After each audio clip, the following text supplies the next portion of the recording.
Dahil natalo si Kane sa paggamit ng espada ay hindi matanggap nito na tuturuan siya ni Ghislaine kung paano lumaban gamit ang kamao dahil ang kalakasan ni Kane ay nasa kanyang pangangatawan at hindi sa paggamit ng espada kaya naiinsulto ito. Sinabi naman ni Ghislaine kay Kane na dahil sa wala itong laban pagdating sa paggamit ng espada ay bibitawan nito ang hawak na armas para maging patas ang laban nila. Kaya naghamon nitong si Ghislaine na maglaban silang dalawa gamit ang kanilang mga kamao kahit na alam ni Ghislaine na sa ganoong laban ay mas lamang si Kane sa kanya. Sinabi pa ni Ghislaine na magbibigay ito ng karagdagang pusta sa halagang 2,000 ginto na 2 beses ang laki sa naunang pastahan nila dahil nasisiguro ni Ghislaine na mananalo ito laban kay Kane. Marami naman ang nagtaka sa nangyayari dahil bakit nga naman lalaban si Ghislaine kay Kane kung ito ay mas malakas sa kanya kapag kamao sa kamao lang ang labanan nila. Ang pinagtatakahan pa nila ay mas pinalaki ni Ghislaine ang pusta gayong alam nito na dehado siya sa lakas ni Kane.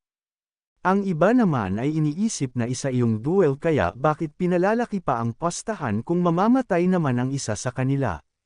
Samantala hindi naman malaman ng nagpapanggap na escort ni Kane kung ano ang susunod na gagawin ni Ghislaine at hindi na rin ito halos makapagsalita dahil nakakaramdam na din ito ng takot. Nagpapawis na nga ng matindi itong nagpapanggap na escort ni Kane ngunit nagagawa pa nitong ngumiti dahil akala nito na pumapabor pa sa kanila ang tadhana dahil sa pinaggagagawa ni Ghislaine at ngayon naman ay naghahaman ito para labanan siya ni Kane sa palakasan. Nang marinig ng nangangasiwa sa pastahan ang sinabi ni Ghislaine ay sumigaw ito para kuhain ang atensyon ng mga naroon para madagdagan ang pusta na kanyang hawak dahil nga nagdagdag ng 2,000 ginto si Ghislaine para sa susunod na laban.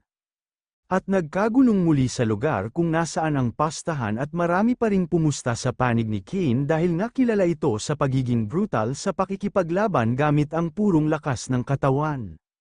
Ngunit ang iba naman ay nagbaka sakali kay Ghislaine dahil sa nakita nila ang kakayahan nito sa paggamit ng espada at maaaring matalo rin nito si Kane gamit ang kanyang kamao. Napapatawa naman si Kane dahil sa gustong mangyari ni Ghislaine sa kanilang laban dahil ipinagmamayabang nito ang kanyang kalakasan sa bawat laban na kinahaharap nito. Pumayag naman itong si Kane na lumaban si Ghislaine gamit ang kanyang kamao habang humawak ng mahigpit itong si Kane sa kanyang espada.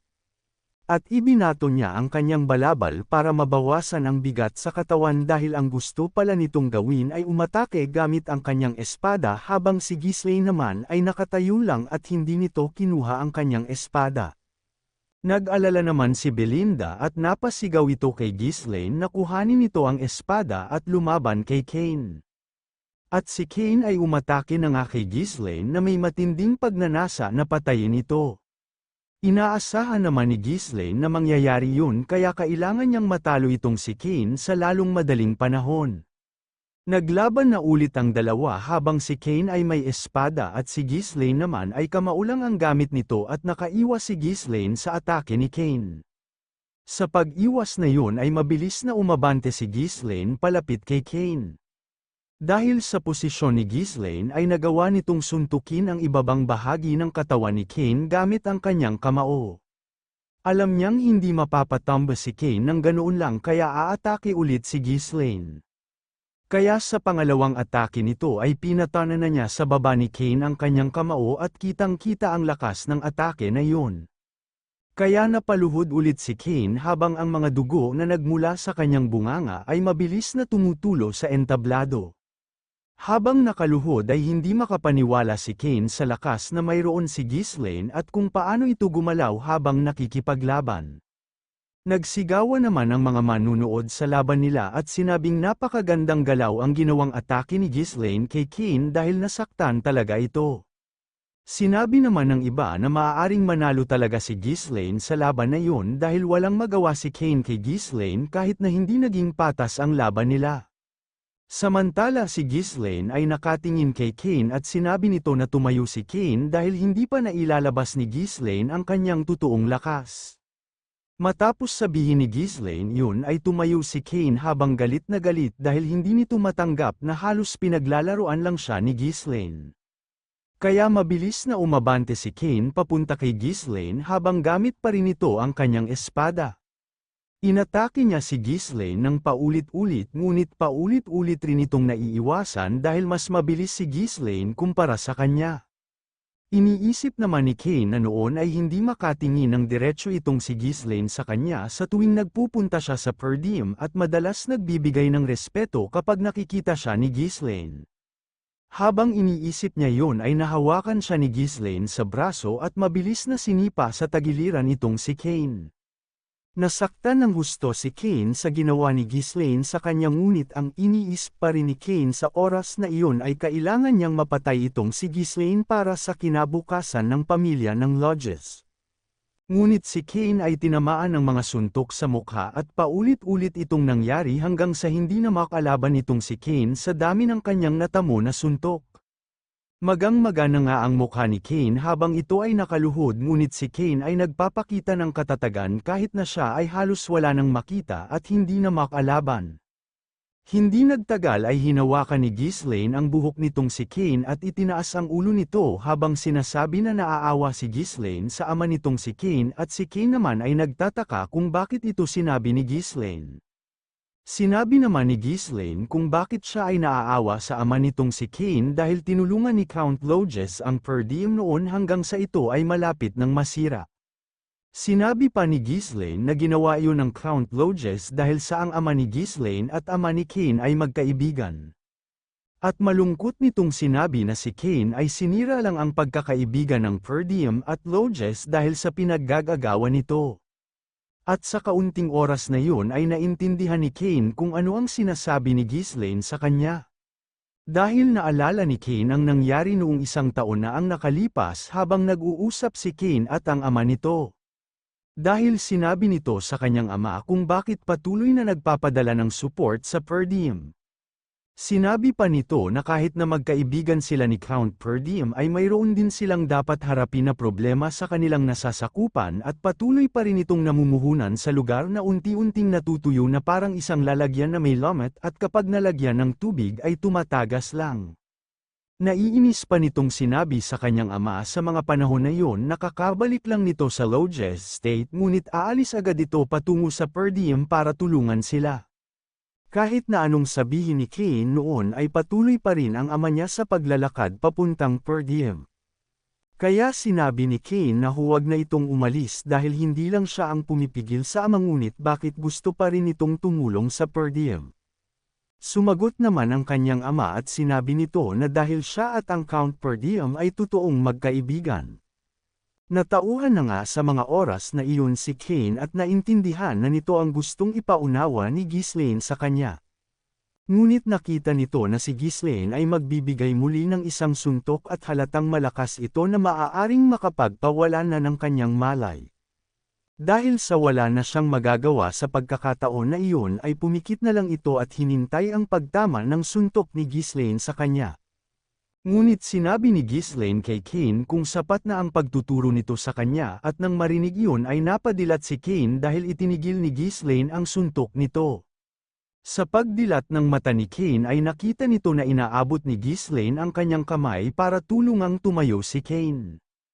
Ilang segundo din na tiningnan ni Kane ang kamay ni Ghislaine hanggang sa tuluyan na itong yumuko sa harap nito. Dahil natanggap na ni Kane ang pagkatalo niya sa laban na iyon kaya sinabi ni Kane na si Ghislaine ang panalo sa laban nila. Ang mga nanunood naman ay tulala at walang gustong magsalita sa mga oras na iyon kahit na ang nagpapanggap na escort ay nabigla sa nakita nito. Ilang sandali pa ay nagsigawan ng lahat dahil maraming natalo sa pastahan at hindi sila makapaniwala na natalo sila ng malaki habang ang mga nanalo naman ay nagkakasiyahan. Kahit si Lady Elena ay napasigaw sa tuwa at sinabing ang kanyang kapatid ay nanalo kay Kane habang si Belinda, Ricardo at si Scoven ay hindi pa rin makapaniwala na panalo ang kanilang young master. Lumapit naman ang nagpapanggap na escort ni Kane sa kanya habang sinisigaw ang pangalan nito. Nang makalapit ito kay Kane ay tinanong nito kung bakit nagpatalo si Kane dahil lang sa konting pagkadehado nito at sinabi pa na pinagkatiwalaan si Kane ngunit nabaliwala lang iyon.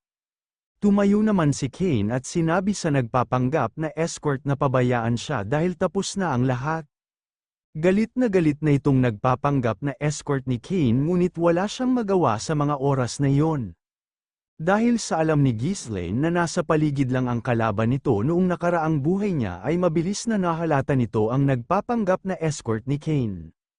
Kaya sinabi ni Ghislaine sa kanya na kailangang gawin ni Ghislaine ang dapat nitong gawin habang nakangiti sa nagpapanggap na escort. Hindi naman naintindihan nito ang sinasabi ni Ghislaine kaya nagtataka siya kung anong ibig mangyari ni Ghislaine. Kaya isinigaw ni Ghislaine sa lahat ng naroon na ang lalaking iyon na kasama ni Kane ay sasagutin lahat ng karne at inumin na kakainin nila at iinumin. Gulat naman ang nagpapanggap na escort sa ginawa ni Ghislaine dahil sobrang daming ginto ang mauubos nito para lang mabayaran ang mga karne at inumin nila. Hindi natatapos ang pagkakagulo dahil sa panalo ni Ghislaine ngunit mas nagkagulo pa nang malaman nila na may magbabayad sa kanilang inumin at kakainin doon. Kaya hindi na napigilan ng nagpapanggap na escort ang galit nito at sinabi kay Ghislaine na hindi ito sumasang-ayon sa sinabi ni Ghislaine at pinababawi nito ang sinabi niya sa mga tao doon. Ngunit hinawakan siya ni Ghislaine sa balikat at sinabi sa kanya na iyon ay kapalit ng pagkatalo nila kay Ghislaine kaya dapat lang na mayroon siyang sapat na pambayad dahil iyon ay hindi ikakaltas sa pastahan nila. Ilang saglit pa ay nilagyan ng lakas ni Ghislaine ang pagkakahawak sa balikat nito at sinabing kailangan na maglagay siya ng 2,000 ginto sa pastahan at isama sa naunang 1,000 pusta. Sinabi pa ni Ghislaine na kung tatakasan siya nito ay alam na niya ang sasapitin sa kamay ni Ghislaine. Nakita naman ng nagpapanggap na escort ang galit na Ghislaine na handang pumatay kahit na anong oras nito gustuhin. At habang naglalakad si Ghislaine palayo sa kanila ni Kane ay sumagot ito na naiintindihan niya at magbabayad siya sa pastahan. Maraming naganap sa per diem na hindi inaasahan ngunit kinabukasan matapos ang laban nila Ghislaine at Kane ay nagbalik sa katahimikan ang per diem. Sa loob naman ng kwarto ni Ghislaine ay may kahon na gawa sa kahoy na naroon sa isang sulok. Nakita ito ni Ghislaine at binuksan niya ito at nang mabuksan niya ay namangha siya sa nakita niyang ginto na halos hindi mabilang. Ang unang naisip ni Ghislaine na paggagamitan ng perang iyon ay maaari siyang kumuha ng maliit na grupo ng mersenaryo dahil may sapat na siyang pera. Ngunit nagdalawang isip naman si Ghislaine dahil matatagalan ang proseso at mahihirapan ulit siya na makakuha ng ganoong karaming pera kaya gagawin na lang nito ang pinaplano niyang negosyo kaya kailangan ay mabilis siyang makapaghanda. Sa kakaisip ni Ghislaine kung ano ang gagawin niya sa pera ay hindi nito napansin sina Lady Elena at Belinda na nasa tabi lang at nakangiting nakatingin kay Ghislaine. Kaya nang mapansin ito ni Ghislaine ay nagtanong siya kung anong gusto ng dalawa sa kanya. Malambing naman na nagtanong si Lady Elena kay Ghislaine kung saan ito gagamitin ang pera. Ngunit alam ni Ghislaine na gustong humingi ni Lady Elena ng pera kaya nagtanong ito kung gusto niya ng pera ngunit pakipot na sinagot siya na nagbibiro lang itong si Lady Elena. Bigla naman nagsalita si Belinda at sinabing halata kay Ghislaine kung saan niya gagamitin ang pera ngunit si Ghislaine ay nag-iisip kung anong ibig sabihin ni Belinda. Sinabi naman ni Belinda na dahil malapit na ang kaarawan ni Amelia ay gumawa si Ghislaine ng paraan para magkapera dahil gusto nitong bilhan si Amelia ng mamahaling regalo kung hindi siya nagkakamali. Sinabi pa ni Belinda na halatang halata si Ghislaine habang si Ghislaine naman ay tahimik lang na nakikinig sa mga sinasabi ni Belinda at sinabi naman ni Lady Elena na dahil lang sa kanyang mapapangasawa ay gagawin ni Ghislaine lahat para magkapera. Hindi naman makapaniwala si Ghislaine na mayroon siyang mapapangasawa at sa nalaman na iyon ay hindi siya makapagsalita. Habang nakaupo si Ghislaine at may seryosong mukha ay nagtanong ito kung tunay na mayroon siyang mapapangasawa. Si Belinda naman ay dismiyado at sinabing ikinahihiya ni Ghislaine ang kanyang mapapangasawa ngunit pabiro naman siyang nagsabi ng naglaleko lang si Ghislaine na nakalimutan nito ang tungkol doon. Napabuntong hininga naman itong si Lady Elena at ipinaalala niya na ang mapapangasawa ni Ghislaine ay si Lady Amelia na anak ng Count ng pamilya Rayfold. Ngunit nang marinig ni Ghislaine na ang mapapangasawa niya ay galing sa Rayfold ay nagbago bigla ang kanyang mukha at naging seryoso ito. Dahil naalala ni Ghislaine ang delikadong babae na si Amelia Rayfold na inihalin tulad nito sa isang malaking gagamba na nasa sapot at nag-aabang lang ng kanyang mabibiktima. Si Amelia ay isang marangal sa mga maharlika, hinahangaan ng mga taong nasasakupan nila dahil sa likas na kabaitan at mga kilos nitong lampas sa mataas na uri ng lipunan. Ngunit kalaunan ay mamumuno siya sa isang himagsikan at makikilala bilang aswang ng hilaga. Habang kasama ang duke ng Delphine ay sabay silang nagplano para pabagsakin ang per diem state. Dahil dito kaya galit si Ghislaine kay Amelia ang isa sa traidor sa per diem. Napangiti naman itong si Ghislaine dahil may naisip itong paraan para makaganti at mabagong muli ang kapalaran ng per diem state. Kaya nagtanong si Ghislaine kay Belinda kung kailan babalik ang kanyang ama sa per diem. Sagot naman ni Belinda ay 1 linggo pa bago ito dumating. Sa isip naman ni Ghislaine ay sapat na yun para sa plano niya. Bigla naman tumayo si Ghislaine sa kanyang inupuan at sinabi kay Belinda na aalis ito papuntang Rayfold State kaya laking gulat ni Belinda sa biglaang desisyon ni Ghislaine na pumunta kay Amelia dahil hindi pa nito kaarawan. Sagot naman ni Ghislaine kay Belinda ay pupunta siya doon para mangolekta ng pera. Sa mga oras na yun ay naghubad ng sapatos si Amelia at inilagay nito ang sapatos sa sahig. Siya si Amelia Rayfold, ang anak ng Count sa Rayfold State at ang tinutukoy ni Belinda at Lady Elena na mapapangasawa ni Ghislaine. Siya ngayon ay nasa labas ng kastilyo at nagpapakita ng kabaitan sa mga taong nasasakupan niya. Pinasusuot ni Amelia ang kanyang sapatos sa isang mahirap kaya hindi malaman ng bata kung isusuot ba niya o hindi ang sapatos habang ang mga mahihirap na tulad ng bata ay pinanood si Amelia. Ang bata ay may iniindang pinsala sa kanyang mukha at madungis habang sira-sira ang kanyang kasuutan kaya nasabi na lang ng bata ang pangalan ni Amelia dahil nahihiya at may kaba siyang nararamdaman sa dibdib nito. Sinabi naman ni Amelia na kung may maglalakad ng walang sapin sa paa sa kanyang nasasakupan ay siya lang iyon at hindi ang kanyang mga tao. Kaya nag-utos agad si Amelia sa mga sundalo ng Rayfold na maghanda ng pagkain at tirahan para sa katulad ng batang iyon. Agad namang sumunod ang mga sundalo at hindi nagtagal ay nakapagbigay sila ng mga pagkain at inumin para sa mga naninirahan sa lugar na iyon. Habang pabalik sa kastilyo si Amelia ay naglalakad ito ng walang sapin sa paa at ang mga sundalo ay nakasunod sa kanya. Ang mga taong naroon ay nagpasalamat kay Amelia maging sa mga sundalong nagbigay ng pagkain at inumin sa lugar na iyon. Nakabalik na nga si Amelia habang makikita na nasa garden ito at nagpapahinga habang hinuhugasan ni Bernarf ang mga paa niya. Pinuri naman ni Bernarf si Amelia dahil sa kasipagan nito habang hawak-hawak niya ang paa ni Amelia. Sinabi naman ni Amelia na ang kanyang ama ay masunurin sa mga gusto ng tao ngunit ang mga hangal na tao ay sumusunod lang sa kung sino ang nagbibigay ng kaginhawaan at nagbibigay ng pagkain sa kanila. Sagot naman ni Bernarf ay dahil sa ganoong pag-uugali ng kanyang ama kaya nakuha ni Amelia ang puso ng tao na magagamit ni Amelia sa nalalapit na competition para sa susunod na magmamana. Iniligay naman ni Amelia ang paa nito sa mukha ni Bernarf. At nagtanong kay Bernarf kung ano ang nangyari sa laban nila ng Northern Swordmaster. Humingi naman ng paumanhin itong si Bernarf dahil ayaw niyang makakuha ng atensyon sa mga taong naroon kaya nagpatalo ito dahil kung siya ang nanalo ay makakaapekto yun sa mga gawain ni Amelia. Sinabi pa ni Bernarf na hindi pa oras para ipakita ang kanilang mga pangil. Sinabi pa ni Bernarf na naroon siya na magiging espada nito sa bawat oras at hinalikan ni Bernarf ang paa ni Amelia. Sinabi naman ni Amelia na hindi ganoon ang pagpapalaki nito kay Bernarf. Hinawakan ni Amelia ang baba ni Bernarf at bahagyang itinaas nito ang mukha niya. At inilapit ni Amelia ang mukha nito kay Bernarf at sinabing hindi siya dapat maging mahina. Ilang saglit pa ay nagtanong naman si Amelia tungkol sa Merchant Guild kaya sumagot si Bernarf na kung ang tinutukoy ni Amelia ay ang Actium Guild ay wala siyang dapat alalahanin sa Merchant Guild. Dahil binibili ng Actium Guild ang lahat ng materyales para mabilis na maayos ang nawasak na kagubatan ng Beast Outpost dahil sa pag-atake ng mga orc malapit sa Perdium. Binabawi na rin nila ang mga pondo na itinulong ng Count Rayfold kada taon sa Perdium.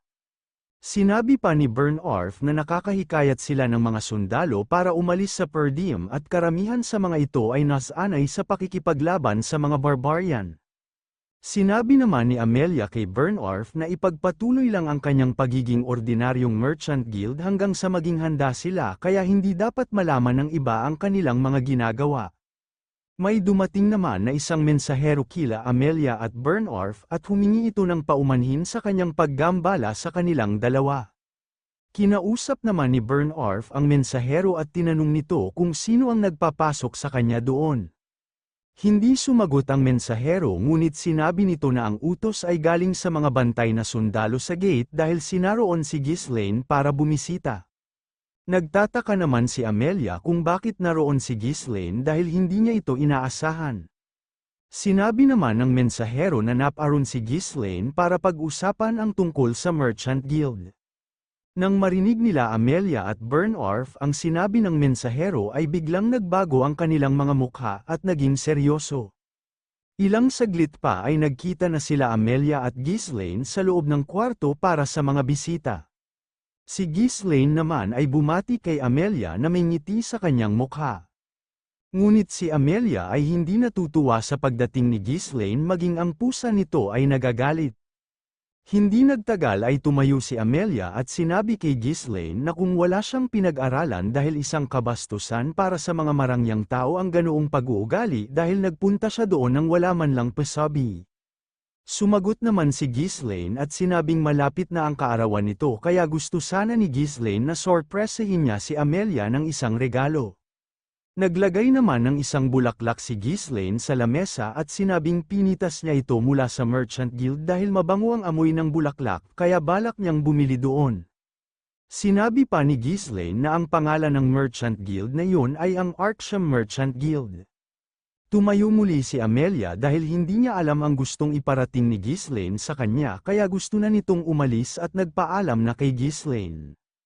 Ngunit isang seryosong tinig ang narinig nito mula kay Ghislaine at sinabing umupo muna si Amelia.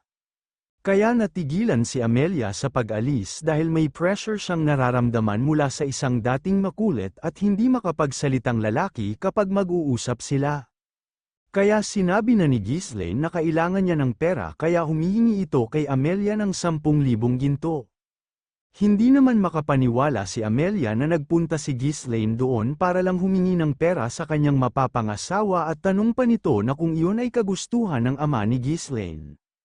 Sumagot naman si Ghislaine na walang kinalaman doon ang kanyang ama at namilit ito na bigyan siya ni Amelia ng pera. Sinabi pa ni Ghislaine habang seryoso ang mukha na alam niyang hindi siya pakakasalan ni Amelia at tinapon ang unuman na nakalagay sa tasa. Si Amelia naman ay tahimik lang habang nakatingin kay Ghislaine. Nagpatuloy pa si Ghislaine at sinabing malaki ang tayensa ni Amelia na maging Panginoon sa lupain ng Rayfold ngunit kung malalaman ng iba na si Amelia at escort knight nito ay palihim na gumagawa ng kapangyarihan at ipinakakalat sa buong Rayfold kung saan mabigat ang labanan para sa korona. Hindi pa natatapos si Ghislaine ay galit na galit ang pusa na hawak ni Amelia habang kaharap si Ghislaine. Sinabi naman ni Amelia na huwag magsabi ng ganoon si Ghislaine o kahit magbiro dahil makakasama sa imahe ni Amelia iyon lalong-lalo na at nalalapit ang labanan para sa korona. Sinabi naman ni Ghislaine ay hindi niya ipagsasabi ang mga sekretong iyon kung aalis siya sa kwarto na may dalang ginto. Sagot naman ni Amelia ay hindi mangyayaring magbigay sila ng ginto kay Ghislaine. Kaya tinawag ni Amelia si Bernarf at ilang saglit pa ay pumasok na itong si Bernarf sa kwarto. Paglapit ni Bernarf kung nasaan sina Ghislaine at Amelia ay nagbigay ito ng pagbati kay Ghislaine. Si Ghislaine naman ay nakatingin lang kay Bernarf at naaalala nito na si Bernarf ang laging nasa tabi ni Amelia kahit saan siya magpunta. Isa rin itong mahusay sa paggamit ng espada kaya naman maaari siyang ikumpara sa tinatawag na the finest sword of the north. Nagsalita naman si Ghislaine na kung mamamatay siya sa lugar na yun ay siguradong magdudulot iyon ng digmaan para sa Rayfold at Perdiem State kaya tanong ni Ghislaine ay kung makakaya ba ni Amelia harapin ang Count ng Perdiem. Sagot naman ni Amelia kay Ghislaine ay makakaya niya dahil ipapakalat nito na si Ghislaine ay pumunta sa Rayfold para manggulo at sa hindi sinasadya ay napatay ng escort knight na si Burn Orf. Hindi nagtagal ay inutusan ni Amelia si Burn Orf na patayin itong si Ghislaine, kaya si Burn Orf ay inilabas na ang kanyang espada mula sa puluhan nito, habang hinawakan ni Ghislaine ang kanyang espada at sa oras na iyon ay nakangiti ito dahil nahulog sa kanyang mga plano si Amelia at Burn Orf.